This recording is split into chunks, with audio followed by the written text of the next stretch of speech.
الحمد لله الذي نزل الفرقان على عبده ليكون للعالمين نذيرا وصدق رسوله الذي أرسله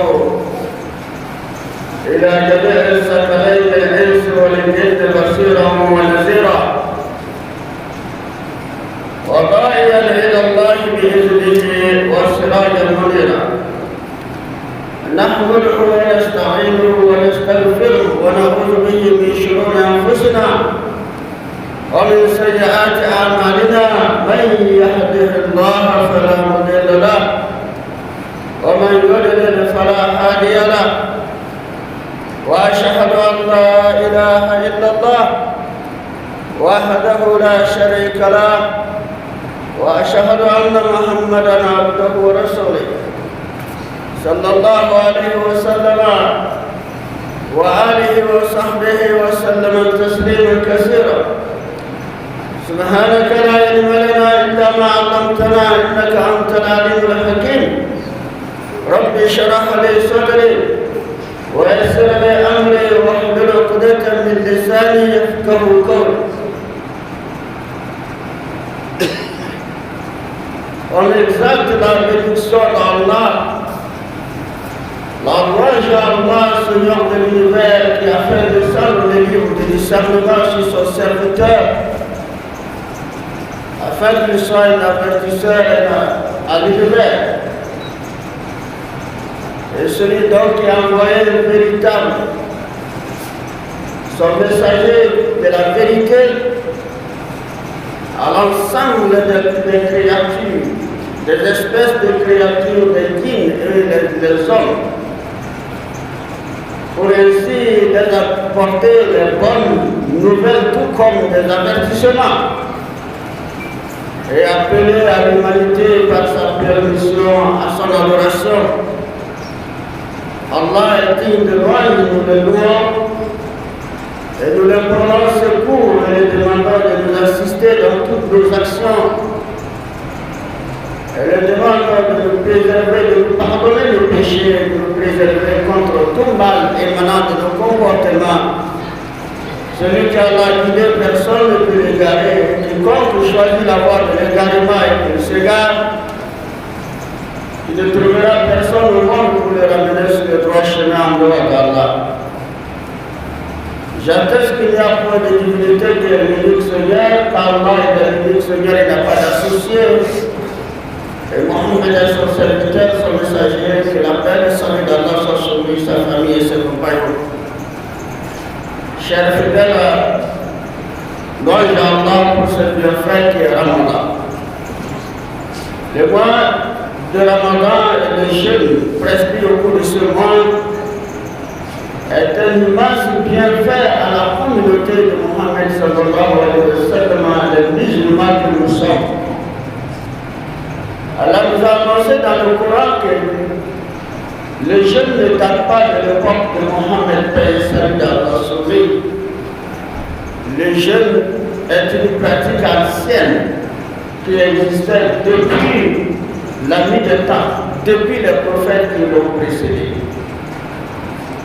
Alors si nous pratiquons le jeûne, notre jeûne est de la plus grande dimension parce qu'un mois tout entier est consacré près au jeûne. Voilà pourquoi ce bienfait immense, nous devons Allah, nous le remercions, et qu'Allah fasse que nous en bénéficions des bienfaits qu'il a déposés dans Ramadan. Qu'il nous protège contre toute mauvaise motivation, toute motivation négative, et qu'il nous guide sur le droit chemin jusqu'à la fin de ce jeûne de Ramadan. Aujourd'hui, nous allons parler de la bonne décision. Nous allons parler de la bonne décision et la prudence dans le mois de Ramadan. Le thème de ce thème, c'est la bonne décision et la prudence dans le mois de Ramadan, qui s'explique par le fait que l'homme pose des actes et les actes qu'il pose, il ne mesure pas la dimension, il ne mesure pas les conséquences et les intentions qui le motivent.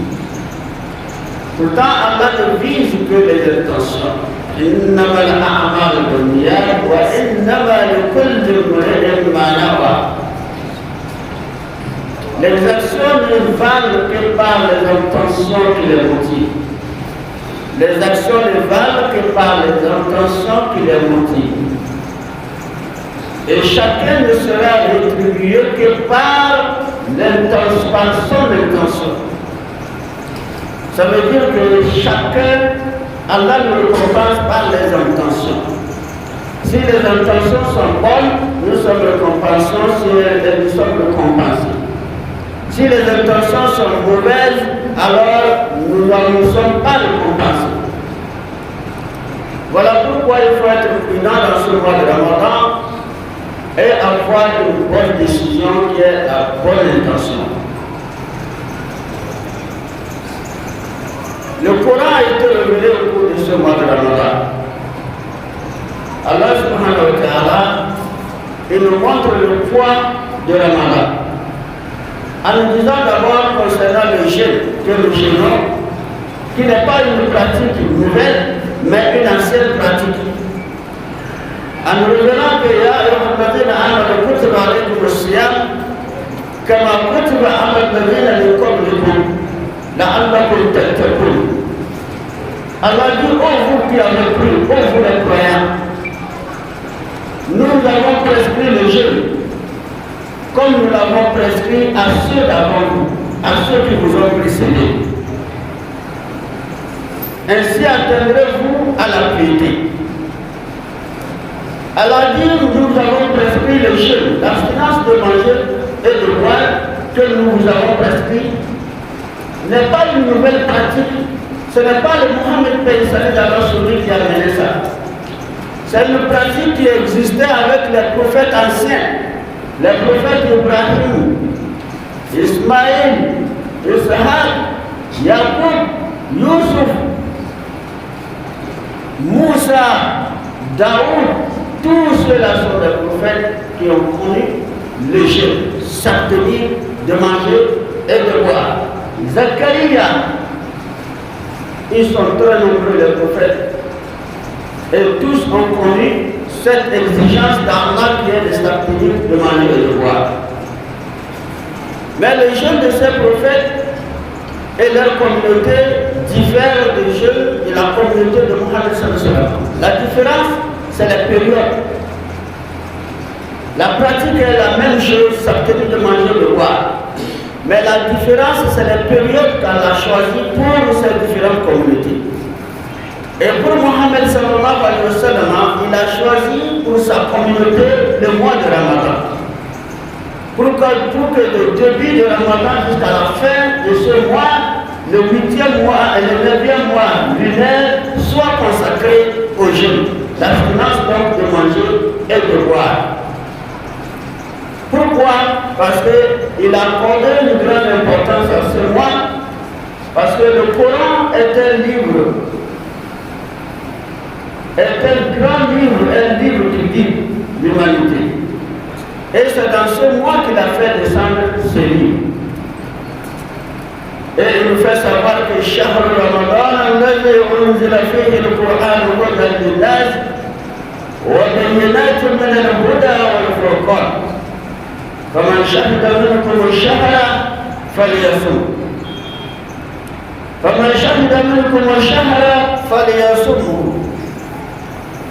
Allah dit شهر رمضان أياما معدودات, les jours bien déterminés, et ces jours sont شهر رمضان الذي أنزل فيه القرآن. Les mois de Ramadan au cours duquel le Coran est descendu. Hudan lin-nas comme guide à l'humanité, comme un guide pour les gens. Wa bayyinat comme une preuve claire. Et ainsi comme une bonne direction et du discernement. Quiconque d'entre vous est présent en ce jour, falyasum. فمن شهد منكم الشهر فليصم. Quiconque d'entre vous est présent en ce moment, en cette période, en ce mois de Ramadan, que le jeûne. Allah dit quiconque d'entre vous est présent, la présence veut dire une personne d'avoir la bonne santé qui remplit les conditions requises pour le jeûne. Celui qui est bien, qui a la bonne santé, pouvant jeûner. Celui qui est en état, celui qui est résident, qui n'est pas voyageur. Celui, disons les gens qui remplissent les conditions, ce sont eux qui ont la qualifie des gens qui sont présents, c'est-à-dire capables de jeûner. Alors, étant donné qu'ils sont capables et ils auront la capacité, qu'ils les jeûnent. Voilà le mois dans lequel nous sommes rentrés, avec le deuxième jour de cette abstinence du mois. Et ce deuxième jour précède avec le jour du vendredi, qu'Allah bénisse également nos actions pour ce mois de Ramadan. Qu'Allah nous facilite ce jeûne du Ramadan. Donc la bonne décision et la prudence sont des choses très importantes, parce que le Coran qui a été révélé au cours de ce mois de Ramadan est un livre qui a un poids. Le poids que nous ne pouvons pas connaître également. Seul Allah le sait. Et Allah nous dit, selon le savoir, selon lui dans sa science, s'il faisait descendre le Coran sur une montagne, la montagne serait humiliée, la montagne va se fendre, et par humiliation. Mais le Coran n'a pas été descendu sur la montagne, mais elle a été descendue sur l'homme. C'est pourquoi il nous dit لو أنزلنا هذا القرآن على جبل لرأيته خاشعا متصدعا من خشية الله وتلك الأمثال نضربها للناس لعلهم يتفكرون. Allah dit, si nous avons fait descendre ce Coran sur une montagne, alors cette montagne serait fendue. Elle devait être également humiliée et fendue par crainte de son Seigneur. La montagne devait avoir la crainte de Dieu. La montagne devait craindre Dieu jusqu'à se fendre. Imaginez la dimension de la montagne par rapport à nous les hommes. L'homme n'est qu'une créature minime parmi les créatures. Mais c'est sur lui qu'Allah a fait descendre le Coran. Non pas pour le fendre par sa crainte, mais pour qu'il soit un moyen, pour que le Coran soit un moyen qui l'exhorte, qui le guide, qui le facilite, l'oriente également sa vie. Et malheureusement, l'homme ne fait pas l'usage de ce Coran. Et il nous fait savoir que c'est au cours de ce mois de Ramadan qu'il a fait descendre ce noble livre. Et que les croyants vont faire usage pour s'en servir, pour faire usage pour se guider sur le droit chemin. La prudence, la bonne décision et la prudence, parce qu'il existe un certain nombre de choses que les musulmans ignorent, bon nombre de musulmans ignorent, et surtout leur ignorance s'affiche lorsque le mois de Ramadan apparaît. C'est par là qu'on identifie cette ignorance qu'on arrive à avoir apparemment leur ignorance de certains nombre de choses très importantes qu'ils négligent. Il s'agit bien sûr d'adorer Allah avec foi et aussi avec l'espoir d'être récompensé. Mais la plupart nous adorons Allah en ignorant cela. Allah ne veut pas qu'on l'adore parce qu'on l'adore, mais il veut que nous l'adorons avec la foi. Et pas seulement l'adoration avec la foi, qu'on a aussi l'espoir qu'à travers cette adoration avec la foi, qu'il nous récompensera. C'est ce qu'Allah veut de nous avec ce Ramadan. Alors si on observe les gens vivre dans la vie quotidiennement et la plupart des gens sont négligents, et c'est dans le Ramadan, on ne sait pas si c'est dans la forêt que ces musulmans sortent, c'est Dieu seul le sait. Nous devons savoir tous que le Ramadan n'est qu'un mois qu'Allah a créé pour que ce soit une occasion où il nous prescrit son quatrième pilier qui est la finance de manger de boire. Et aussi pour beaucoup de laquelle il a fait de sorte le livre, qui est le livre saint de la communauté de Mohammed Sallallahu. Donc lorsque nous nous retrouvons dans ce mois de Ramadan, pour adorer Allah, nous devons le faire avec la foi. Nous devons le faire avec la foi, ou non par ostentation, par hypocrisie, ou par souci de réputation, ou par imitation en suivant nos familles ou nos pays. Nous ne devons pas vivre le Ramadan dans ce contexte-là. Nous devons vivre le Ramadan avec la foi, avec espoir qu'Allah nous récompense. Nous ne devons pas vivre le Ramadan avec ostentation. Ostentation veut dire, il faut que si je ne fais pas carême, on va parler. Les gens là, ils vont me dire que je ne suis pas musulman. Si je ne suis pas allé à la mosquée, on va dire que c'est le mois béni, moi je ne prie pas. Voilà, vous pouvez prier. Donc ça, il ne prie pas ostentation. Juste comme lui a, lui aussi il prie. La deuxième situation, c'est l'hypocrisie.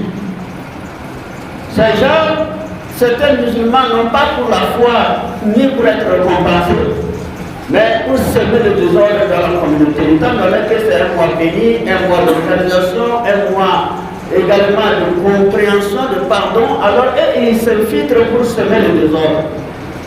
Juste pour perturber les gens à la prière, pour perturber les gens dans tous les domaines. Allah nous préserve. La troisième situation, certains c'est pour également souci de réputation. Réputation veut dire qu'il veut qu'on le voit dans la communauté musulmane comme une personne croyante et puis donc elle vise un certain nombre d'avantages dans la communauté. Il vise un certain nombre d'avantages dans la communauté. Il peut être politicien et vouloir également la voix des musulmans. C'est ça la réputation. Ou non pas la foi ou l'espoir d'être récompensé. Et d'autres aussi, ils imitent seulement leur famille, en suivant leur famille. Alors nous sommes des musulmans. Mon grand-père, depuis mon grand-père jusqu'à mon père, c'est notre famille là, ce sont des musulmans. C'est juste ça. Nous sommes des musulmans, Allah ne veut pas, ce mot, nous sommes des musulmans, mais Allah veut que vous soyez croyants. Allah ne veut pas que nous soyons musulmans. Allah veut que nous soyons des croyants. Nous devons comprendre ça. L'islam c'est autre chose, le musulman c'est autre chose, le croyant c'est autre chose aussi. C'est pourquoi à l'époque du prophète sallallahu alayhi wa sallam, les Arabes qui sont venus avec cette même ostentation, par souci de réputation, par hypocrisie, par ostentation ou par imitation de leur famille, les gens en sont venus avec toutes ces différentes couleurs-là. Le prophète sallallahu alayhi wa sallam ne connaît pas le contenu du cœur, sauf Allah qui connaît ce que l'homme, ce qui le suggère dans son cœur. Ils sont venus tous, nous sommes des musulmans. Moi, je suis musulman. Moi, on s'est convertis chez vous, nous sommes des musulmans. Et mes parents même sont des musulmans. Et c'est là Allah dit, قالت الأعراب آمنا قل لم تؤمنوا ولكن قولوا أسلمنا ولما يدخل الإيمان في قلوبكم إن تطيعوا الله ورسوله لا يلتكم من أعمالكم شيئا. Allah dit, oh, oui, toi le prophète, tous ceux-là qui sont là, les Arabes qui sont là, de groupes différents, d'intentions différentes, de déclarations différentes qui sont musulmans là, qui sont des croyants là. Dis-leur qu'ils ne sont pas des croyants. Amen là, dis-leur qu'ils ne sont pas des croyants, ils sont plutôt soumis, simplement soumis. Dis-leur qu'ils ne sont pas des croyants. Moi je veux les croyants, mais eux ils sont des musulmans. Vous entendez? Allah c'est les croyants, il veut, c'est pas musulman. Moi, c'est les croyants que je veux, ce n'est pas les musulmans. Mais eux ils sont musulmans. Et ils sont musulmans. Mais moi, je veux les croyants.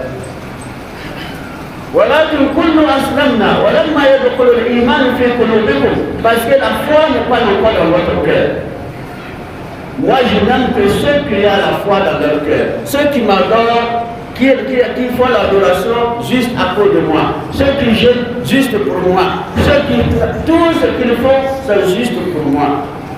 Ce n'est pas pour leur famille, ce n'est pas pour leurs femmes, ce n'est pas pour leurs enfants, ce n'est pas pour leurs parents, rien du tout de ça. Mais ça cause de moi un jeu et avec espoir que je les récompense. Voilà, c'est les croyants que moi, Allah, j'aime.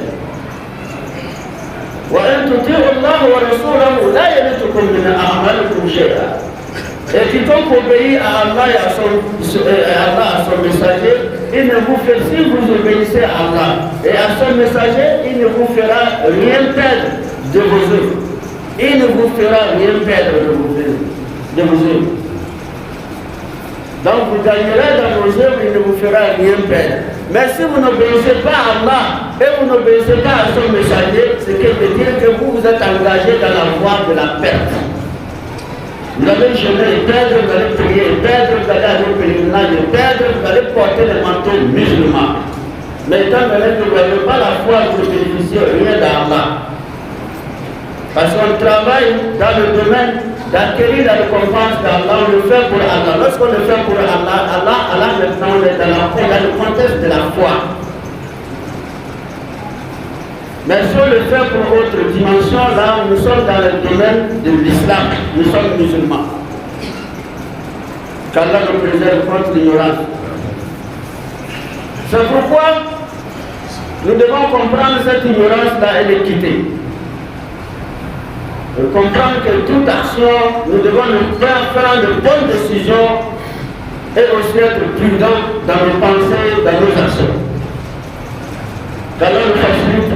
Et Allah nous donne la connaissance, qu'Allah nous guide sur le droit chemin, qu'Allah nous accorde de nombreuses récompenses dans ce mois de Ramadan.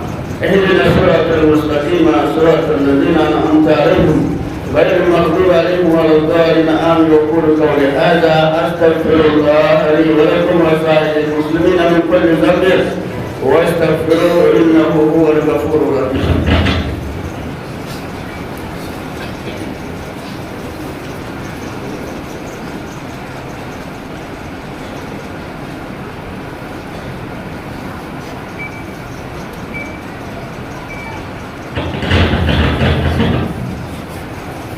الحمد لله وكفى والصلاة والسلام على من لا نبي بعده سيدنا محمد وآله وصحبه وسلم تسليما كثيرا. À l'époque des Sahaba, après le prophète Mohammed sallallahu alayhi wa sallam, tous les Sahaba étaient conscients de ce phénomène-là, qui est l'ostentation, l'hypocrisie dans l'accomplissement des œuvres, les soucis de réputation ou d'imitation de famille. Ils étaient tous conscients de la présence de ces genres de situations et qui peuvent s'infiltrer dans le cœur des fidèles.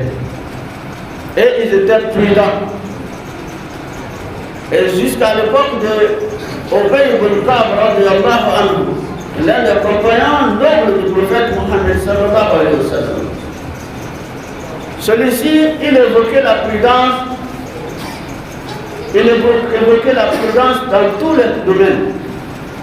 Et il était devenu un crieur, qui crie en appelant les gens à la prudence. Et lorsqu'il voit les musulmans faire les ablutions, comme par exemple, vous voyez, voilà la mosquée, puisque c'était la mosquée unique en quelque sorte à l'époque du prophète sallallahu alayhi wa sallam. C'était la seule mosquée d'abord.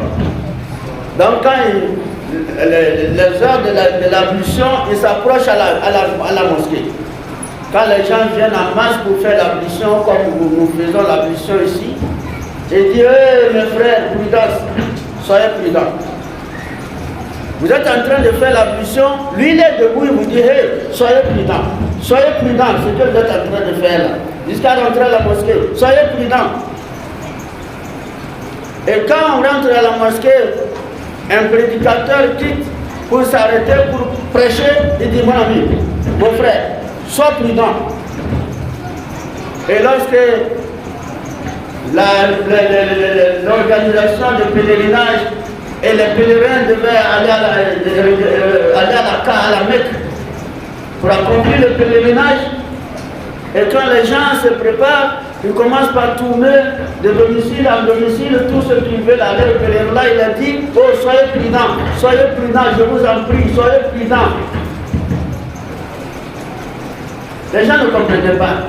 Et personne n'avait le courage de leur poser la question de savoir qu'est-ce que signifie cette prudence que tu évoques tant chaque année. Et quand le Ramadan apparaît, à partir de la première nuit de Ramadan, il commence par crier partout. Avec son cheval, il monte sur son cheval, il tourne dans la ville et dit soyez prudents, soyez prudents, soyez prudents. Et les gens ne comprenaient pas. Et Omar ibn Khattab l'a appelé. Il dit toi, oui, soyez prudents, tu ne nous expliques pas. Alors si tu ne veux pas nous expliquer, on ne peut pas comprendre. Moi, explique-moi. Et je t'ordonne à expliquer le peuple de ce que signifie cette prudence. Alors Obey, lui, en disant prudence là, il pensait que les gens ont compris. Pourtant, personne n'a compris. Et ça l'a étonné.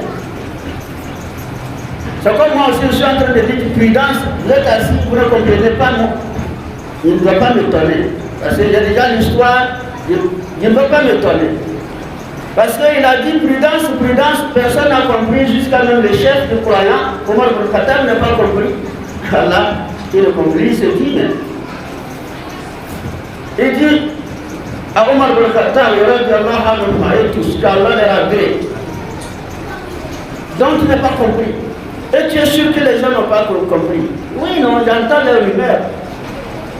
C'est là que Obey ibn Khattab demande à Omar ibn Khattab à savoir, as-tu une fois emprunté un chemin épineux? As-tu une fois emprunté un chemin où il y a les épines? Omar ibn Khattab dit oui. Alors quand tu empruntes un chemin pareil, que fais-tu?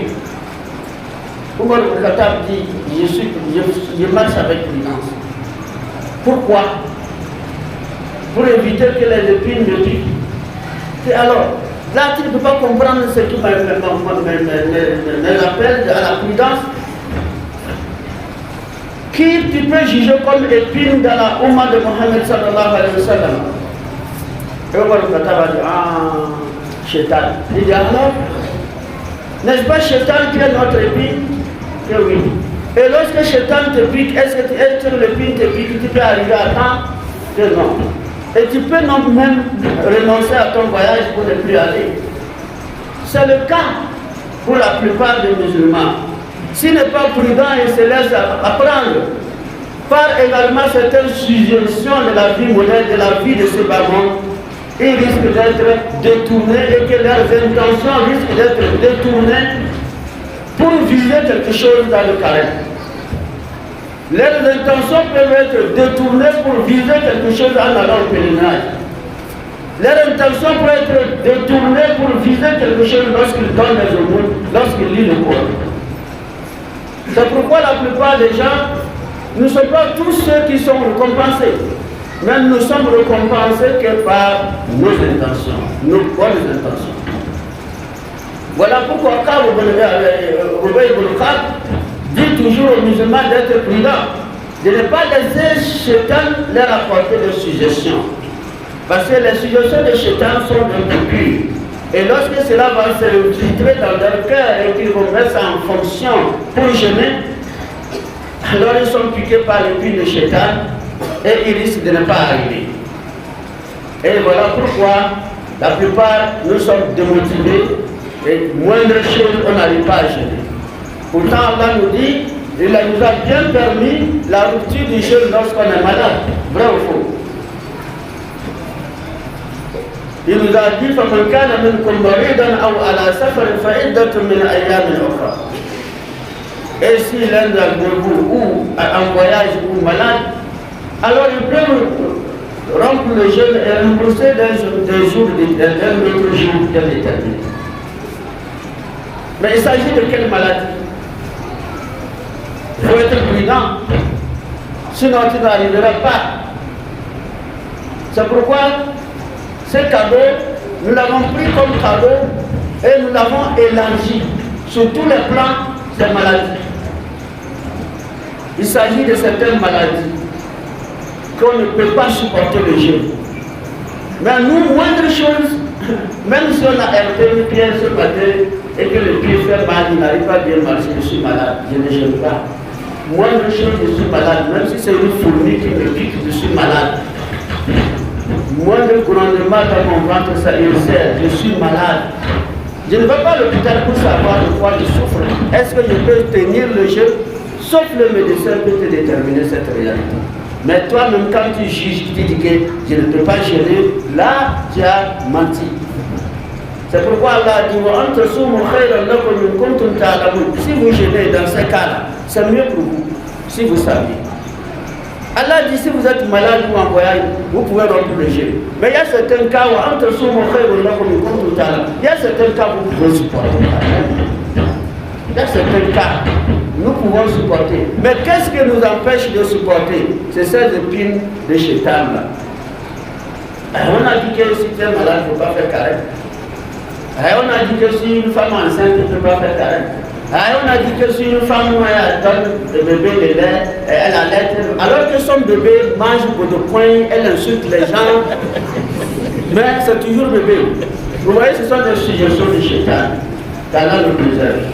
La grossesse là, va chez les médecins, va voir les sages-femmes, ils vont examiner la situation et vous dire, ne fais pas carré, madame, ne fais pas. Donc non, ça peut aller, il va faire carré. Mais ne reste pas dans ton coin pour juger la situation. Donc tout ce qu'Allah nous a donné comme cadeau, il nous a donné comme cadeau. Il y a aussi des jugements qui peuvent être portés sur ce cadeau-là. Parce que nous avons un certain nombre de compétences parmi nous qui peuvent déterminer la réalité, la situation par rapport à notre organisme, si nous pouvons supporter ou non. Mais lorsque nous détournons, là nous avons posé des actes d'imprudence et nous risquons de ne pas arriver. Voilà pourquoi il y a beaucoup de démotivation dans le mois de Ramadan. Nous rentrons, nous commençons la prière, les mosquées se remplissent, à un moment donné on se disperse, à un moment donné on arrête de jeûner, et vous voyez c'est ça. C'est ça le problème. Qu'Allah nous facilite les bonnes décisions, qu'Allah nous facilite les bonnes décisions, qu'Allah fasse que nous soyons prudents. ربنا آتنا في الدنيا حسنة وفي الآخرة حسنة وقنا عذاب النار. اللهم ارزقنا فقها في الدين وزهادة في العلم وكفاية في الرزق وصحة في البدن وتوبة قبل الموت وراحة عند الموت ومغفرة بعد الموت والنجاة من النار. اللهم لك الحمد كما هديتنا للإسلام وعلمتنا الحكمة والقرآن. اللهم لك الحمد على ما يسرته من صيام شهر رمضان وقيامه وتلاوة كتابك العزيز الذي لا يأتيه الباطل من بين يديه ولا من خلفه تنزيل من حكيم حميد. سبحان ربك رب العزة عما يصفون والسلام على المرسلين والحمد لله رب العالمين.